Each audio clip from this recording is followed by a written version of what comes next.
யூத ராஜ சிங்கத்திற்கு மகிமை உண்டாவதாக. கர்த்தராகிய இயேசு கிறிஸ்துவின் நாமத்தில் உங்கள் அனைவருக்கும் என் அன்பின் வாழ்த்துக்கள்.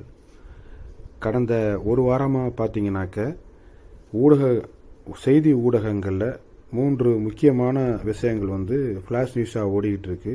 முதலாவது பார்த்தோம்னா உலக வெப்பமயமாதல். இந்த உலக வெப்பமயமாதல்னால உலகெங்கும் காடுகள் பற்றி எரிகிறத நம்ம செய்தி சேனல்களில் கேட்டுக்கிட்டு இருக்கோம்.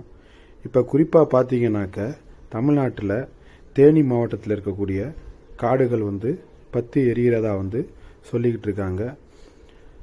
இதுக்கு அடுத்தபடியாக பார்த்தீங்கன்னாக்க செய்தி ஊடகங்களில் பூமியை ஒரு எரிக்கல் தாக்க போகிறதாகவும், அதிலும் குறிப்பாக 2032ஆம் ஆண்டு அதிலும் குறிப்பாக இந்திய தேசத்தை தாக்க போகிறதாகவும் ஒரு செய்தி உலா வந்துக்கிட்டு இருக்கு.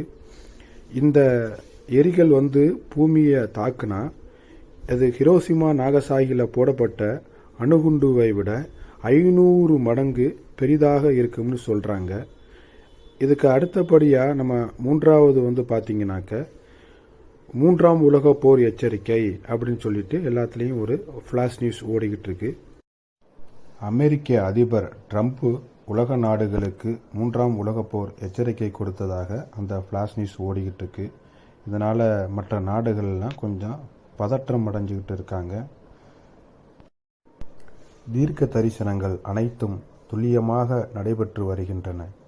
கர்த்தராகிய இயேசு கிறிஸ்துவின் பிள்ளைகளே, கர்த்தர் இதோ உங்கள் வீட்டு வாசப்படி அண்டை வந்து நிற்கிறார். விழித்துக் கொள்ளுங்கள், ஜெபம் செய்யுங்கள். ஆமென்.